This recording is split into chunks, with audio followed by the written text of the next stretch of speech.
Guys, welcome back to Rocky Mountain Prepper. So tonight I'm finishing up my Why You Need Emergency Communications series. I covered ham, CB, GMRS, FRS, and the whole 9 yards, all of it. So tonight we're going to finish it off with the last one, which is probably going to be the most advanced one, uh, business licensing. Now, business licensing is a little bit different from anything else you would need to do for licensing. For the GMRS, you just go to the FCC website, fill out a form, get an FRN number, you're good to go. Ham, you take the test, wait for the double RL and the FCC to figure stuff out, you get assigned a call sign, yada, yada, yada. Business is very, very, very different. You see, business works in a variety of frequencies, just like ham does. The thing is, all those frequencies are shared, just like your ham repeater frequencies. The only difference is you need to get them coordinated. Well, I guess you get them coordinated for ham too, but not really the point. And also, you need to, if you're just going to run pure analog or add DMR to it, add P25, add an XDN, whatever, you need to get those added to the license.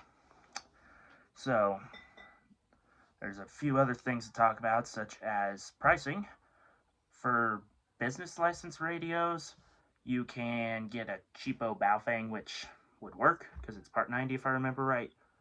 And you could also go on Amazon, just search up VHF, UHF, business radio, something like that, and find it. You can get one for as cheap as 40 bucks, or you can go high end on a Motorola or Kenwood or Harris or something like that for several $1,000s. It all depends on how you want to do it, how much you want to spend, and if I'm being honest, if you think it's worth it. I think it's worth it because so many people like to use the license-free stuff, such as CB and FRS, so much that up here, where it's Ski Hill, USA, Ski Town, USA, all that good stuff, you get so much stuff on the GMRS and FRS frequencies. So, that's a little annoying.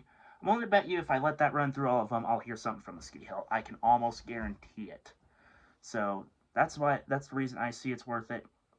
And another thing I forgot to cover was when you're doing the licensing, you need to get the frequencies coordinated because all these frequencies are shared nationwide, and some of them are called itinerates, which mean basically simplex, portable repeater, fixed equipment. It's basically the how do I say this?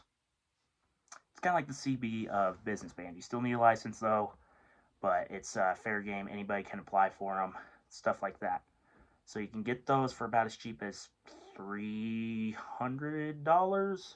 for the FCC licensing, and then a couple hundred more for the coordination. Yes, they still make you coordinate the itinerates. I don't know why. I think it's stupid. But there's that. And then if you want to go above and beyond and get a fixed frequency, it's going to be a little different from the itinerates. Same band, just a different frequency. Kind of like, let's see here. It'd be like, let's say channel 14 on the FRS, 4677125. Let's say that's an itinerant. Anybody anywhere could use that. But if we scroll up a little bit, 21, 462.7, let's say that's one of the non-itinerant frequencies, which means every area you get it, you need to coordinate it, make sure you're not going to be interfering with anybody, and things like that. And then the part that I was talking about earlier is the add-ons for it. So if you're going to just be straight analog, it's going to be cheapest, if I remember right. And then if you want some sort of digital mode like P25, going to cost a little bit more. DMR going to cost a little bit more, and all this stuff. Another thing about the licensing that's kind of goofy, but it makes sense, is you can get a simplex one that covers, let's say, 35 kilometers. That's just a location area that I saw on an old license. You can go 35 kilometers around a centered location. So let's put my house, location 1, that's the fixed location.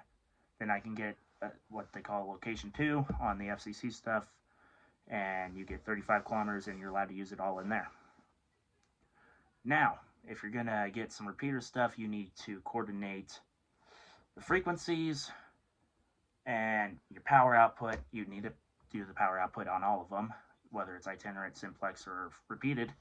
You need to do frequency, how much power output, all that good stuff. And if you're going to set up multiple repeaters in multiple locations, let's say one at my house, one at a school, one at top of a mountain, each of those requires a different location or different license.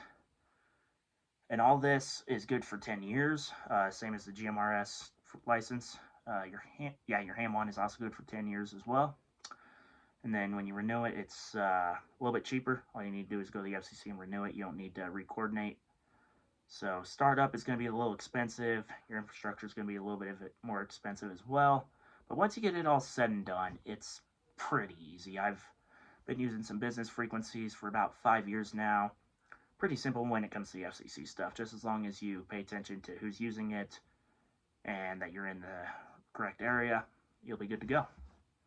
So that's wrapping up my why you need emergency communications and all the different types of communications out there. Right, man, Prepper.